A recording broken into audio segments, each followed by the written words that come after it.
Iya, kok minasan, welcome back again with Mr. K di sini. Kali ini ya, bagi kalian para fans One Punch Man, pasti seenggaknya ada dua momen yang ditunggu-tunggu selagi mengikuti serial si botak ini kan. Pertama, Saitama ketemu musuh sepadan hingga bisa membuatnya kewalahan. Atau yang kedua, menunggu kehebatan Saitama akhirnya diketahui oleh semua orang. Yap, sayangnya hingga konten ini dibuat, kehebatan Saitama tak kunjung mendapat pengakuan guys. So, kita coba cari tahu apa aja yang bisa membuat demikian, dan langsung aja kita mulai kontennya. Let's go. Penampilan yang biasa aja. Pertama, kita bisa melihat sendiri penampilan Saitama yang gak terlalu menggambarkan dirinya sebagai orang yang sangat kuat. Tampilan Saitama memang kelewat sederhana. Bentuk tubuh maupun ototnya pun kelihatan gak istimewa banget. Hal ini agak membuat Saitama seringkali diragukan. Bahkan bisa kita lihat sendiri ketika di ujian lisensi pahlawan. Orang-orang harus melihat dengan mata kepala mereka sendiri bagaimana Saitama saat beraksi. Kalau enggak ya, tanggapan orang bakal ngira Saitama sebagai sosok yang nggak terlalu istimewa banget. Bukannya kita nggak bisa menilai seseorang dari penampilan. Sayang, ini bisa kita katakan karena sudut pandang sebagai penonton. Tapi semisal dilihat oleh orang di dunia One Punch Man itu sendiri, ya jelas sulit rek. Mereka terbiasa melihat pahlawan yang punya penampilan cukup mencolok, atau seenggaknya punya gambaran bahwa mereka kelewat kuat. Sekarang coba kita bandingin masalah kekuatan ya, antara Super Alloy Darkseid dengan Saitama. Mana yang secara penampilan lebih menunjukkan kekuatan mereka? Jelas Super Alloy Darkseid kelihatan lebih meyakinkan bukan? Mungkin kalau Super Alloy Darkseid masih kejauhan, kita bandingin sama yang lebih dekat lagi dah. Gimana dengan King? Nah, bagi mereka King lebih punya look sebagai pahlawan yang kuat. Sebab itulah gak perlu menunggu bertarung, orang-orang udah ketar-ketir duluan sama King yang agung. Memang menyebalkan, tapi begitulah bagaimana dunia berjalan di One Punch Man. Terus kira-kira apakah Saitama perlu merubah penampilannya? Ya nggak juga sih, karena ini masih alasan pertama, jadi masih ada penyebab lainnya.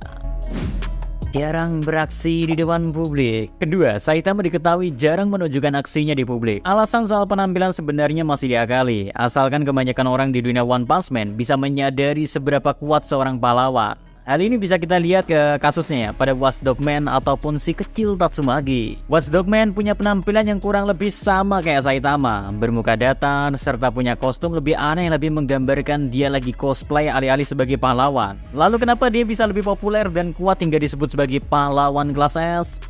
Tentu aja Watchdog Man memperlihatkan kehebatannya di depan banyak orang. Malahan aksi Watchdog Man udah kayak pertunjukan karena sangat amat mencolok. Ini bisa kita lihat sendiri kan kalau dirinya tampil di season kedua. Saat ada monster muncul, Watchdog Man mempertontonkan keahliannya membuat orang-orang kagum. Bahkan pertarungannya melawan Garo lumayan jadi pusat perhatian. Nah, hal inilah yang kurang dari Saitama. Padahal salah satu indikator peringkat pahlawan adalah popularitas. Meski untuk kasus kelas S ini gak terlalu berlaku sih. Intinya, jika menjadi perhatian orang-orang biasa maupun dari staf asesi pahlawan bisa lebih memahami bagaimana peta kekuatan Saitama sebenarnya. Well, Saitama lebih asik bertarung secara diam-diam dan membuat siapapun tak mengetahui seberapa kuatnya doi yang bisa menghancurkan apapun dalam satu tinjuan. Lalu kebiasaan Saitama ini juga yang bisa membuat pencapaian Saitama malah suka salah alamat. Jadi ya Saitama gak dapat apa-apa deh selain dirinya merasa puas melaksanakan hobinya melakukan aksi heroik. Jadi cemoohan publik. Alasan ketiga ini lumayan bikin kesel, tapi ya nggak apa-apa kita sampaikan aja ya. Saitama bukan berarti tak pernah bertarung atau menunjukkan kemampuan satu pukulannya di hadapan semua orang. Nyatanya, ia pernah melakukan hal tersebut kala menghadapi Raja Ikan Sepat alias si King di season pertama. Namun bukannya pujian yang didapat ya. Saat itu ada provokator meremehkan semua pahlawan dan Saitama memang kelewat rendah hati menolak pandangan itu. Alhasil Saitama berdalih semisal ia sengaja menunggu sang monster sudah melemah sehingga dirinya bisa show up. Ya jelas keinginan Saitama bukan begitu kan? Karena kenyataan yang sebenarnya Saitama murni mengalahkan Ikan Sepat yang justru waktu itu bertambah kuat karena lagi di mode hujan. Bukan melemah seperti yang dikatakan oleh Saitama. Tapi sebagai akibat dari klaim Saitama ini membuat sang botak berjubah mendapat banyak respon negatif. Satu-satunya merespon positif dan berterima kasih ya cuman Muman Rider. Apa yang terjadi di insiden Ikan Sepat bukanlah yang pertama kali. Kondisi serupa tapi tak sama juga sempat hadir di momen Saitama baru aja menghabisi meteor besar yang akan menghancurkan kota. Ya karena ada dua tank top jadi-jadian, mereka memprovokasi warga lagi dengan bilang Saitama penyebab kekacauan ini. Again and again, Saitama masih menanggapi enteng dan memastikan kembali ia memang menjadi pahlawan bukan demi pengakuan dan menyerahkan penilaian tentang dirinya ke orang lain secara suka-suka. Secara otomatis, Saitama dengan beberapa kejadian itu ya membuat publik jadi sedikit meragukan kepahlawanan dari Saitama. Padahal di antara semua pahlawan, Saitama bisa dibilang yang jiwa heroiknya paling gak ada obat. Beneran deh, gak ada obat ini si botak. Nilai ujian tulis yang rendah. Buat alasan keempat ini memang super sepele, tapi memang berpengaruh besar. Saitama mendapat nilai yang buruk pada ujian tulis di upayanya mendapat lisensi kepahlawanan. Saitama memang gambaran praktek lebih bagus dibandingkan teori kali ya. Tapi apa daya, sesuai peraturan, asosiasi pahlawan tak bisa memberikan perlakuan khusus meski nilai ujian fisik Saitama mencetak rekor terbaru. Berbeda dengan Genos yang nilai ujian fisik dan tulisnya sama-sama perfect lah. Ditambah rekam jejaknya yang diketahui asosiasi pahlawan menghancurkan Evolution House, membuat asosiasi pahlawan langsung memberikan gelar pahlawan kelas S, sedangkan Saitama harus merelakan dirinya berada di kelas C. Menjadi pahlawan kelas C jelas bukan perkara mudah. Saitama bahkan nyaris dicabut lisensi pahlawannya karena tak kunjung menunjukkan aksi kepahlawanan. Beruntung kisah Saitama sebagai pahlawan kelas rendah perlahan-lahan mulai tersingkir guys. Perlahan namun pasti Saitama secara bertahap kini telah berada di pahlawan kelas A.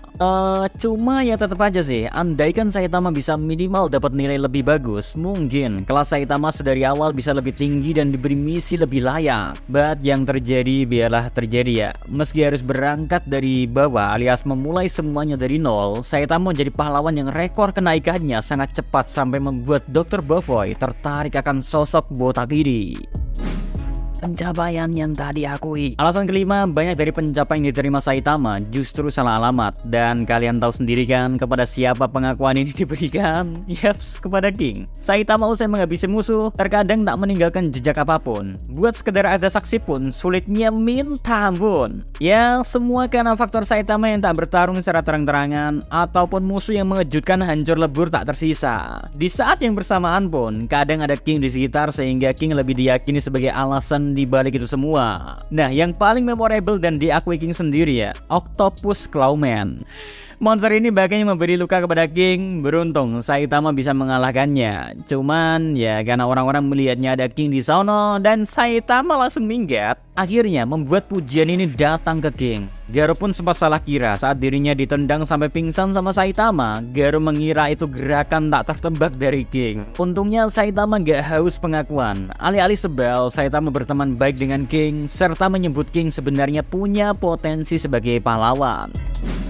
And alasan yang terakhir adalah tak ada laporan soal Saitama telah mengalahkan monster dengan satu pukulan. Padahal udah cukup banyak karakter yang melihat kehebatan Saitama itu guys. Namun kebanyakan dari mereka memilih untuk diam dan tak membuat laporan khusus kepada asosiasi pahlawan. Banyak sih motifnya. Misalkan kita ulik dari Bang ya, mungkin dia emang gak mau ikut campur.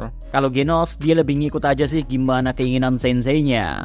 Sedangkan untuk Flashy, ia cuma menganggap kekuatan Saitama sebagai potensi, terusan ya ngebet jadiin Saitama murid. Begitupun Fubuki yang lebih kepengen Saitama jadi bagian organisasinya. Well, bukan berarti gak ada upaya pelaporan aksi luar biasa dari si botak guys. Dicatat terbaru ya, malah udah dijabarkan selama berjam-jam oleh Genos soal Saitama yang melintas waktu dan ruang angkasa. Namun apa daya, omongan Genos lebih dianggap sebagai sesuatu yang mengada-ngada. Ya wajar sih, kalau misalkan diceritain hal-hal yang kayak gitu, misal ada orang time traveling terus keliling planet ngancurin, ya mana mungkin percaya.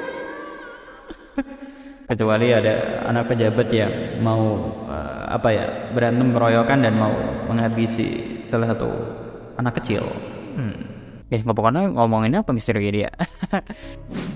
Oke guys, itu dia rencana alasan Saitama tidak bisa diakui sebagai pahlawan terkuat hingga detik ini. Ya, bagaimanapun, semua kesalahpahaman tersebut menjadi bumbu cerita unik tersendiri bagi kisah si botak berjubah. Mungkin baik One Sensei maupun Murata Sensei ya, menyiapkan Saitama sebagai gambaran pahlawan tak selalu mereka yang dihiasi pengakuan. So, itu dulu buat pembahasan misteri terkait One Punch Man. Kenapa si botak kok sampai sekarang belum dapat pengakuan? See you next time. Adios, stay safe everyone. Salam anime dia.